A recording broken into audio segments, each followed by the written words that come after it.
नमस्कार दोस्तों। भारत मंदिरों और नदियों का देश है, जहाँ पे सामने दिखाई दे रही पावन गंगा नदी, जो देव नदी और या भागीरथी अन्य नाम से भी जानी जाती है। उसी गंगा नदी के तट पे बहुत ही प्राचीन और पौराणिक बसा हुआ एक शहर बिहार के पश्चिमी छोर पे बक्सर, जो विश्वामित्र मुनि के आश्रम से काफ़ी पहले समय से ही जाना जा रहा है।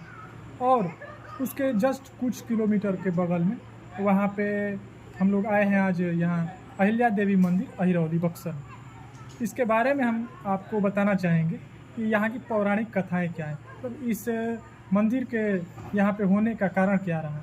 तो आइए हम धीरे धीरे आगे के क्रम में आपको मंदिर परिसर में ले जाते हुए बताना चाहेंगे कि जब रामायण काल में महर्षि विश्वामित्र के माध्यम से जब श्री राम और लक्ष्मण को अपने यज्ञ के रक्षा हेतु बक्सर में लाया गया, तो उनके यज्ञ सफल होने के बाद अलग अलग महर्षि और ऋषियों के आश्रम में भ्रमण के लिए उनके गुरु ने उनके साथ चलने का आग्रह किया। उसी क्रम में सबसे नज़दीक होने के कारण सबसे पहले वो गौतम मुनि के आश्रम में यहाँ आए। तो यहाँ पे उन्होंने देखा कि बहुत सी वीरान और सुनसान एक कुटिया है, जहाँ पे मात्र एक छोटी तुलसी के पौधा और उसके बगल में एक पाषाण पड़ा हुआ है। तो श्री राम ने अपने गुरु से उत्सुकतावश पूछा और जानना चाहा कि मतलब ये कुटिया किसकी है और यहाँ क्या है।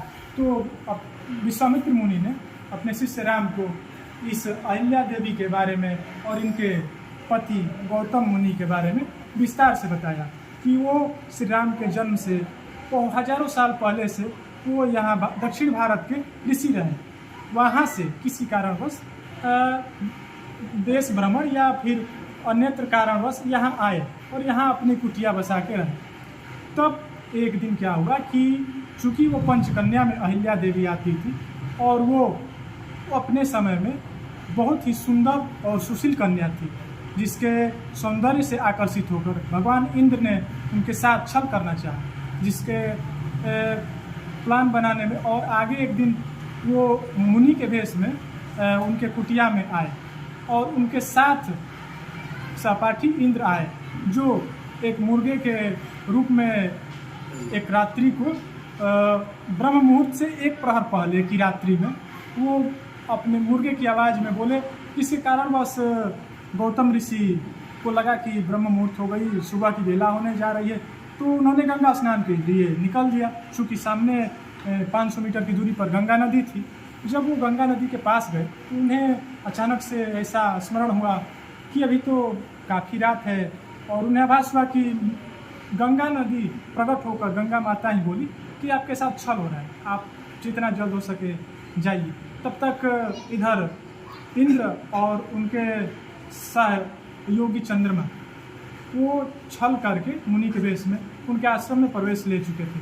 तब तक मुनि आ गए और बहुत ज़्यादा क्रोधित हुए और इंद्र को श्राप दे दिए कि आप जिस काम और जिस लालसा के चक्कर में आए हैं यहाँ, आपके शरीर में उसी प्रकार के हजारों छेद हुए, और अपने मृग छाल से चंद्रमा को फेंक कर मारा, जिसके कारण पौराणिक कथा के अनुसार उनमें चिन्ह जो आज भी पूर्णिमा या चंद्रमा को देखा जाता है तो उसमें कुछ धब्बे और दिखाई देते हैं। पौराणिक काल के अनुसार वो धब्बा वही है। तो फिर अपनी स्त्री को उन्होंने अपनी पत्नी को ये श्राप दिया कि तुम्हें अपने पति और पराये पुरुषों में फर्क नहीं पता चला, मतलब जड़ बुद्धि हो, इसलिए तुम जड़ हो जाओ, पत्थर हो जाओ।